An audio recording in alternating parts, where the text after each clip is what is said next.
और जब आदमी मोह माया में होता है तो आप लोगों को एक चीज पता होगा, आप लोग भी इंजीनियर हैं तो मेरे दर्द को समझ सकते होंगे कि जब आदमी मोह माया में होता है तो फाइनेंशियली बहुत दिक्कत में आ जाता है। तो जब मैं मोह माया में था तो फाइनेंशियली बहुत दिक्कत में थी, एक्सप्लेन कर दूंगा, कोई दिक्कत नहीं। जब मैं मोह माया में था तो फाइनेंशियली बहुत दिक्कत में थी, राइट। मेरे पास मैंने कभी किसी दोस्त से 1000, किसी दोस्त से 2000 ऐसे उधारी ले रखी थी जब मैं फाइनल ईयर में था, और लगभग मेरे पास 20,000 की उधारी हो चुकी थी। 20,000 की मेरे पास उधारी हो चुकी थी। अब दोस्त थे, राइट, दोस्त थे, कोई पैसा नहीं मांगता था, पर मैं भी तो खुददार था ना कि पैसा लिया हूं तो पैसा दूंगा। पर यार सोचना, खुददारी अपनी जगह, जेब में पैसा होना अपनी जगह। तो जब मेरे पास पैसा नहीं था मैं बड़े टेंशन में था, कैसे, कोई दोस्त कमीने थे पर पैसे मांगते नहीं थे, अच्छे थे, राइट, पर मेरे को दिल में लगता था। मैंने सोचा क्या करूं, कुछ समझ में नहीं आ रहा था कि कैसे पैसे दूं। तो मैंने कहा एक काम करता हूं, कोचिंग पढ़ा लेता हूं। तो एनआईटी में था ही, उसी के नीचे की तरफ जाते हैं तो एक, मैं एनआईटी हमीरपुर से हूं, तो जब आगे की तरफ जाते थे तो एक वहां पे एक कोचिंग था, राइट, हमीरपुर में। तो मैंने कहा एनआईटी में पढ़ते ही हैं, चला जाता हूं, बोल दूंगा मैं पढ़ाता हूं। वहां पे एक कोचिंग थी, कोचिंग में मैं चला गया और मैंने बोला कि एबी डिविलियर्स बोला लड़की का चक्कर बाबू भैया, लड़की का चक्कर। तो मैं वहां कोचिंग में चला गया और कोचिंग वालों को, एक रिसेप्शनिस्ट बैठी हुई थी, मैंने उसको बोला मैम मैं पढ़ाना चाहता हूं। ध्यान से समझना क्या मैं बोल रहा हूं, हो सकता है आप में से कुछ लोगों की जिंदगी बदल जाए स्टोरी के बाद, ध्यान रखना। मैं कोचिंग पे गया और कोचिंग में मैंने बोला मैडम मैं पढ़ाना चाहता हूं। तो कोचिंग की जो रिसेप्शनिस्ट थी उन्होंने मेरे को बोला सर सीवी दे दो। अब मैं कॉलेज में जब होता है ना, आदमी को बहुत कॉन्फिडेंस होता है कि सर दुनिया में आग लगा दूंगा बस कोई माचिस और लाइटर दे दे। मेरे में भी यही जज्बा था, आग लगा दूंगा बस कोई माचिस और लाइटर दे दे। रिसेप्शनिस्ट ने वैसे ही जैसे ही बोला कि सर सीवी दे दो, मैंने कहा सीवी क्या होता है, यहां पर पूरा का पूरा आदमी है, तुमको कागज पे चाहिए। मैं बहस करने लग गया, कॉलेज का जोश, राइट। तो मैं उसके साथ बहस करने लग गया। तब तक रिसेप्शनिस्ट ने बोला कि नहीं सर प्रोटोकॉल होता है। मैंने कहा आग लगा दो ऐसे प्रोटोकॉल को। हम दोनों के बीच में बहस काफी होने लग गई। जैसे ही हम दोनों के बीच में बहस काफी होने लग गई, तब तक कोचिंग के डायरेक्टर हमारी बहस को सुनकर बाहर निकला। उसने रिसेप्शनिस्ट से पूछा क्या दिक्कत हो गई इनको। तो उन्होंने बोला सर मैं बोल रही हूँ कि सीवी दे दो, ये बोल रहे हैं कि सीवी क्या होता है, मैं आया हूं उनसे बात करो। डायरेक्टर बोले अबे दे दो। मैंने कहा सर आया हूं बात करो। डायरेक्टर ने बोला अच्छा बात करूं, चला तेरे से बात करता हूं। डायरेक्टर मेरे को ले गया, कैबिन में बैठाया, कैबिन में बैठा के मेरे को बोला अच्छा बताओ बेटा क्या दिक्कत हो गई, कौन सा सब्जेक्ट। मैंने कहा सर मैं पढ़ाना चाहता हूं। बोला कौन सा सब्जेक्ट पढ़ाओगे। अब उससे पहले मैंने जिंदगी में कभी पढ़ाया नहीं था, अच्छा मैंने कभी कोचिंग भी नहीं करी थी, तो मुझे कोचिंग का सिनेरियो भी नहीं पता था क्या होता है। और डायरेक्टर ने मुझसे पहली बार कोई पूछ रहा है कि क्या सब्जेक्ट पढ़ाओगे, मैं टेंशन में आ गया। मैंने कहा सर सब्जेक्ट क्या होता है, फिजिक्स केमिस्ट्री मैथ्स कुछ भी दे दो मैं पढ़ा दूंगा। उसने बोला बेटा फिर भी एक सब्जेक्ट बताओ। मैंने कहा सर कुछ भी दे दो मैं पढ़ा दूंगा।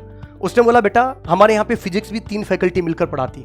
तब मेरे को पता चला ओहो यहाँ पर एक ही सब्जेक्ट 3 लोग मिलकर पढ़ाते हैं, और मैं टेंशन में आ गया। मैंने कहा काम करो सर केमिस्ट्री बोरिंग है हटा दो, केमिस्ट्री बोरिंग है हटा दो, फिजिक्स और मैथ्स दोनों में से कुछ भी दे दो मैं पढ़ा दूंगा। उसने बोला पक्का पढ़ा दोगे। मैंने कहा हाँ सर पढ़ा दूंगा। तो उस डायरेक्टर ने क्या किया, उन्होंने कुछ बच्चों का एडवांसमेंट्स के हिसाब से कुछ टेस्ट लिया होगा, वो मैथ्स की फैकल्टी थी। उन्होंने इंटीग्रेशन के 10 क्वेश्चन का सेट था जो उन्होंने बच्चों से टेस्ट लिया था, मेरे सामने लाके रख दिया। बोला इसको सॉल्व करके बताओ। जैसे ही मेरे सामने रख दिया मैं घबरा गया। मैंने कहा सर ऐसे थोड़ी होता है, आज तो मैं बात करने आया हूं, आज बात करेंगे, डिसाइड करेंगे, राइट, उसके बाद सब्जेक्ट लेंगे। अभी थोड़ी होता है, अभी तो मैं बात करने, आप क्वेश्चन पूछने लगे ना, ये चीटिंग है, मैं नहीं खेल रहा। कोचिंग के डायरेक्टर ने बोला कि बेटा ऐसा नहीं है, अगर तुम बोल रहे हो कि फिजिक्स और मैथ्स दोनों में से कोई पढ़ा सकते हो तो इंटीग्रेशन तो बेसिक है। मैंने देखा हालांकि इतना भी बेसिक क्वेश्चन नहीं था, एक नजर देखा था मैंने, पर उसने बोला ये तो बेसिक है, ये तो करके बताओ। अब मैं जो हूं ना वो बेसिकली बिहार से हूं, right, born and brought up Rajasthan का है, पर मैं बेसिकली उदयपुर से, पर मैं बेसिकली बिहार से हूं। और बिहार में एक खास बात होती है, जो मैथ्स है ना वो रग रग में बहता है, ऐसे चीरा लगेगा ना तो इंटीग्रेशन डिफरेंशिएशन निकलता है, खून बाद में निकलता है। ये बिहार की एक खास बात है, राइट। तो जैसे इसने क्वेश्चन दिया, मैथ्स मेरा ठीक ठाक था, मैंने उस क्वेश्चन को निपटा दिया। मेरे को 5-7 मिनट लगे होंगे, उस 10 क्वेश्चन को मैंने सॉल्व कर दिया। जैसे मैंने वो 10 क्वेश्चन को सॉल्व कर दिया, डायरेक्टर हो गया इंप्रेस, डायरेक्टर हो गया इंप्रेस, और इंप्रेस हो गया तो वो मुझसे बात करने लग गया सैलरी की, कितनी सैलरी चाहिए।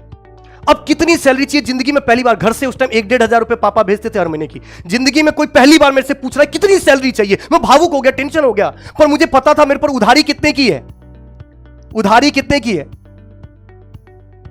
सर, 20 रुपए की, 20,000 की, 20 रुपए की नहीं, 20K की। मुझे पता था उधारी कितने की है, 20,000 की, 20,000 तो चाहिए कोचिंग वाले से। अब मैं मनी मन में सोच रहा था कितना बोलूं, 20।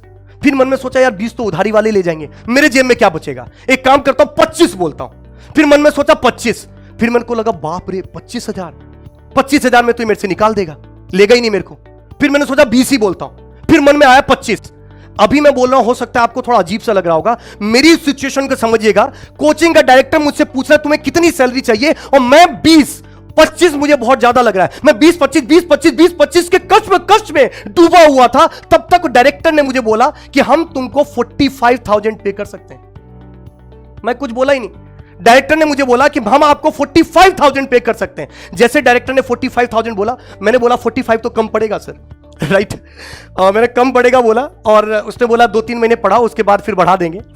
तो लगभग मैंने 1-1.5 महीना उसके यहां पे पढ़ाया, सैलरी उठाई और सारी उधारी को खत्म कर दिया। पर इस पूरे सिनेरियो में एक चीज कॉमन है जो आप नोटिस करोगे, जब मैं पढ़ता था तो मुझे 25,000 भी मेरी औकात मुझे नहीं लग रही थी। मुझे लग रहा था कि कोचिंग का डायरेक्टर 25,000 में भी मुझे नहीं लेगा, मुझे निकाल देगा। उस समय मुझे उस डायरेक्टर ने यह एहसास कराया कि 45 तो तू पढ़ते पढ़ते भी कमा सकता है, टेंशन मत ले। मुझे तो उसने कॉन्फिडेंस दे दिया, पर बहुत से लोगों की पूरी जिंदगी निकल जाती है और वो कॉन्फिडेंस नहीं आ पाता कि उनकी वैल्यू क्या है। और यही तो रीजन है कि एक इंजीनियर करोड़ों के पैकेज को पाकर उसको लात मार देता है, क्योंकि उसको पता है कि उसकी वैल्यू उससे भी ज्यादा है। और एक इंजीनियर 15,000 की नौकरी के लिए भी धक्के खाता रहता है, just because of thoughts, just because of power. यही तभी तो मैं बोलता हूं यहां से जीतो, पहले अपने आप को जीतो, कॉन्फिडेंस यहां से जीतो। क्योंकि जो यहां से नहीं जीत पाया ना, अपने आप को नहीं जीत पाया ना, दुनिया को क्या खाक जीतेगा। इसलिए सबसे मोस्ट इंपॉर्टेंट चीज अपने ऊपर पहले विश्वास होना, कॉन्फिडेंस होना। बाकी का गेट, ईएससी, ये सब चौन्नी भर का पेपर लगेगा अगर आपको आपके ऊपर ट्रस्ट होगा तो।